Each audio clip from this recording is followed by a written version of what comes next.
Hi, and welcome to my new video series, Optimising RPG. I'm going to be playing through some scores in DROD RPG and basically explaining what I'm doing to show people how to achieve high scores in this game. So I assume everyone watching this has played this before and has at least a basic understanding of what's going on, even if they haven't played it for quite a while. So I thought the best score that we could start with to give an introduction to doing well at DROD RPG was in this custom hold here, 2016 Year of RPG Compilation. So this hold has a whole bunch of fairly small puzzles within, and there's one in particular that we're going for, and that is this one here, 1 by Bomber 50. So this one's really nice. It's only one screen big, so it's really small, but it does also teach you quite a lot of fundamentals about how stats work in DROD RPG. So let's take a look. So as you can see, lots and lots of just kill a monster, get a bunch of stats, reassess how you're doing, and then try again. Now if you have got DROD RPG and you've not played this before, I would actually recommend, before carrying on with this video, trying this yourself, thinking through and trying to analyse it, and then seeing what, if anything's different as you watch this video.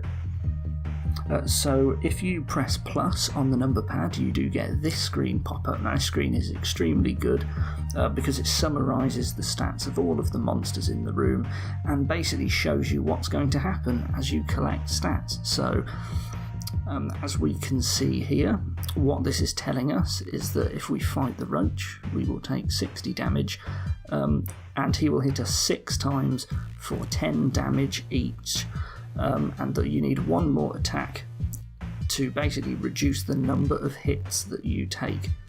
So what this shows us is that once we attain one more attack for the roach, we will save 10 hit points because we will get attacked one less. And if we collected a defense right now, that would save us 6 health, so a little bit less than the damage in this case. Now the Wraithwing, on the other hand, he has much higher attack, he does a lot more damage, but because he is a low defense, low HP, high attack, we don't hit him very often, so there's lots of savings to be gained from this person here for gaining 2 attack. Now at the moment we can't actually kill a fire spider, we don't have enough HP, and we can't even fight these guys, so we can ignore these completely, and right now we'll just focus on the roaches and the wraithwings.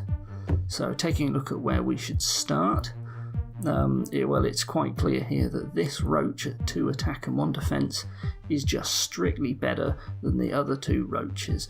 So if we want to kill a roach first, we know we'll be getting 2 attack and 1 defense. Meanwhile, this Wraithwing is strictly worse than these ones, but we're gaining some combination of 3 stats.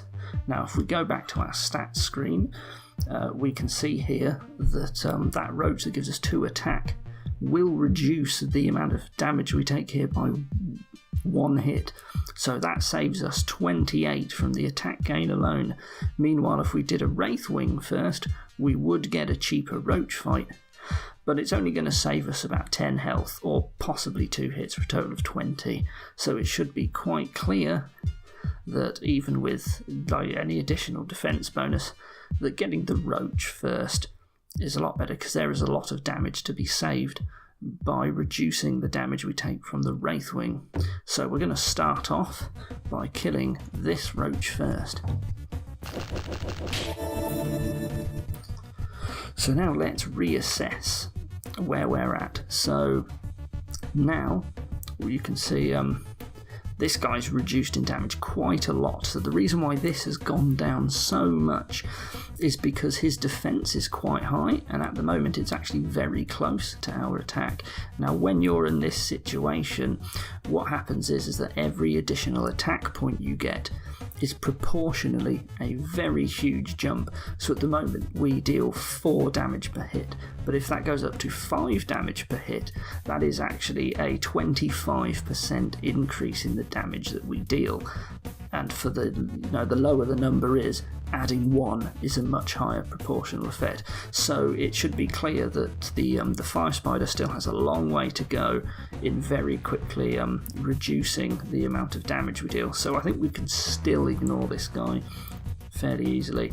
So looking back at the wraithwings and the roaches, each time you pass an attack checkpoint, it does require more attack in order to reach the next one, as a general rule.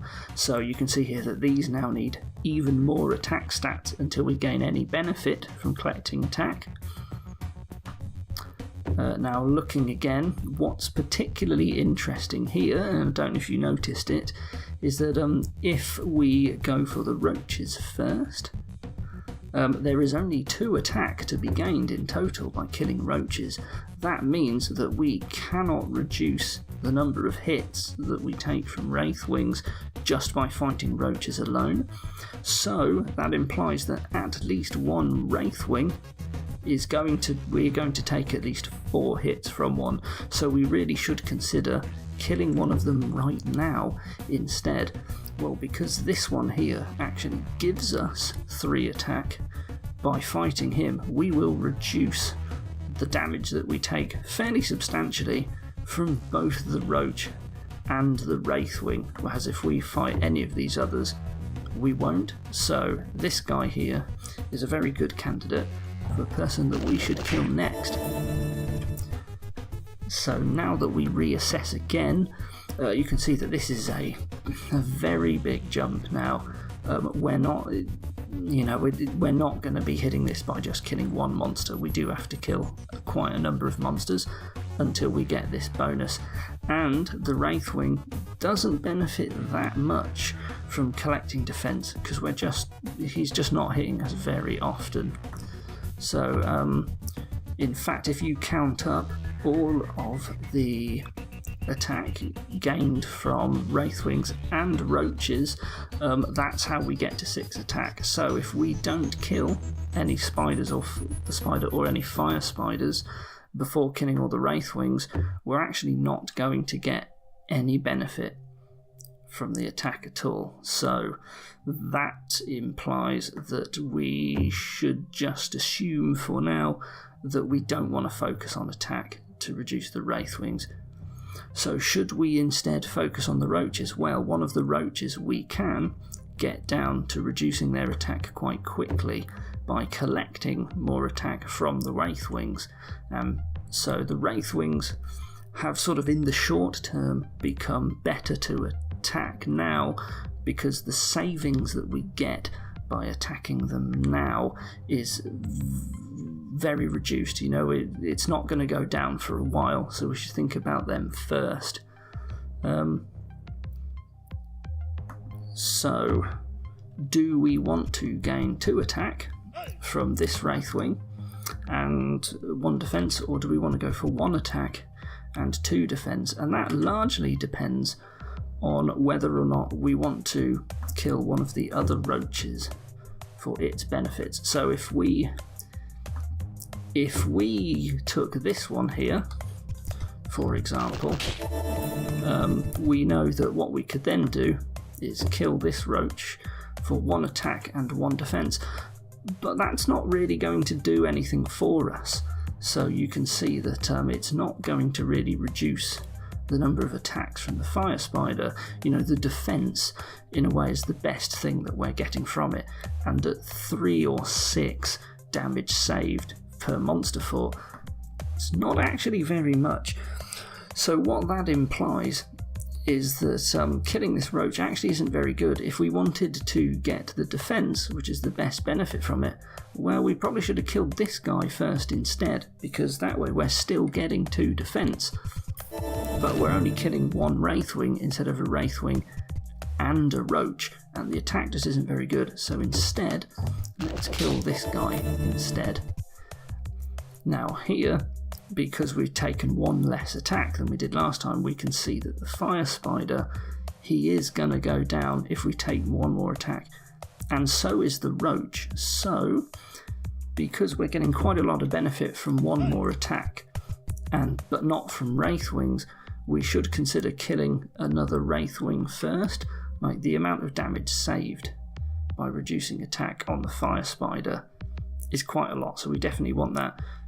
Not so much for the roach, but again, because there's just no benefits from gaining stats that much from the Wraithwing, we should consider killing it now, and clearly this one is a lot better than this one, so we shall go ahead and kill this guy. So now let's take an assessment again. Well, again, you know, the fire spider is continuing to drop substantially with just gaining one more attack gem. The roach at 7 attack for a faster win. 1, 2, 3, 4, 5, 6, 7, 8. In order to get any more attack savings from the roach, we'd actually have to kill this spider and this spider.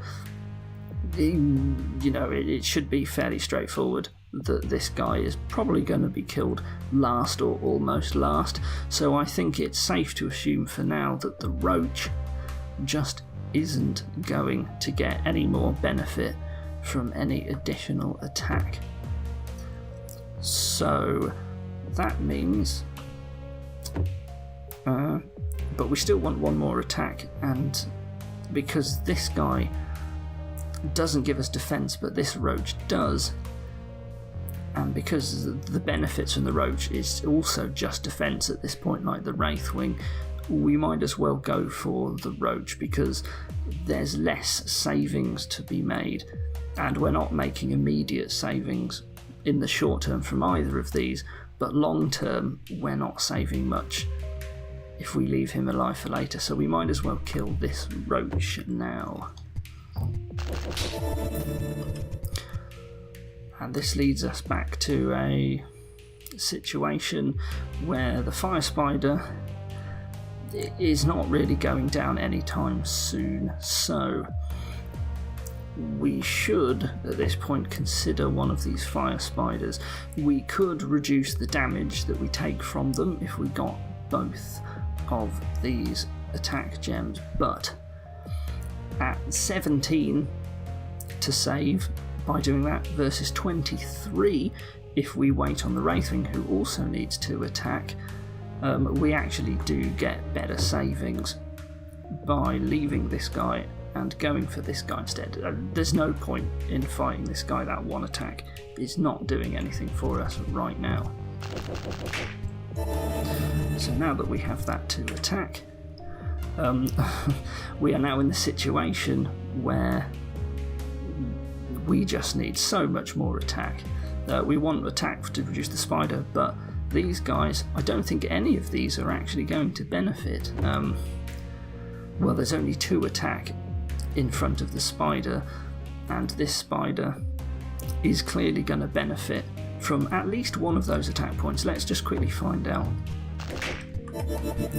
He does actually benefit quite a saving by getting both of them, so at this point it should be clear that the spider is coming last. So with that in mind, and the fact that these attack gems are doing absolutely nothing for us until right at the very end, we will want to collect defense, and both of these are exactly the same, so it shouldn't matter. We are just going to collect both of these. And it's actually led us to a situation where this roach, we've left him so long that he doesn't deal any damage at all, so obviously we will just pick that up without thinking. And now, yeah, we save 32 quite a lot. We won't save anything at all if we go for this first, so clearly we're going to take this guy, and then there's only one option left. Very nice. So that leaves us with maximum stats, so now we can take on the boss and see how we're doing. Well, we're clearly going to win, but the question is, by how much? With a cool 40 HP remaining. Now, as you should know, when you calculate score in this game, every 40 hit points is worth an extra point. So by doing this perfectly, we would, in a normal situation, actually score 1 more point than everyone else if you assume every other position on the leaderboard had at least 1 less HP than this. Now, because you need 40 HP to gain extra score, you know, sweating the small stuff and just getting 2 or 3 HP better often doesn't really matter, but in this case, because we actually pass a threshold, it really does matter, and every single hit point actually mattered. Now, the gimmick that I haven't explained yet of this puzzle is that at the end it multiplies your HP by 40, so actually every single hit point really does matter, and we have done what I believe to be the perfect score for this. There's not that many options, sensible options to check, really, so I mean, it's not too hard, but with that, we should attain the top score. And there we go, a score of 230, and we get told 100% optimal, so that score matches the number 1 score on CaravelNet, which was set by myself, actually. So there you go. Hopefully that will explain to you how stats works and how the interplay between whether you want attack or defense works in DROD RPG. Typically, you want more attack earlier on because the attack checkpoints save you a lot of health and they come very quickly, but as you gain more attack, the attack checkpoints slow down and you hit this stage where you're just picking up a bunch of attack and it's not really doing anything for you in the short term, whereas defense pays off straight away. So at that time, it's usually better to shift to picking up defense, and then you just incidentally gain more attack up until the point where the gaining more attack and focusing on that starts to matter again, and that usual shift between the two tends to be fairly common in these puzzles where they give you both attack and defense to focus on. Anyway, that was a brief introduction to DROD RPG and playing it well, and I hope you enjoyed it. Thank you.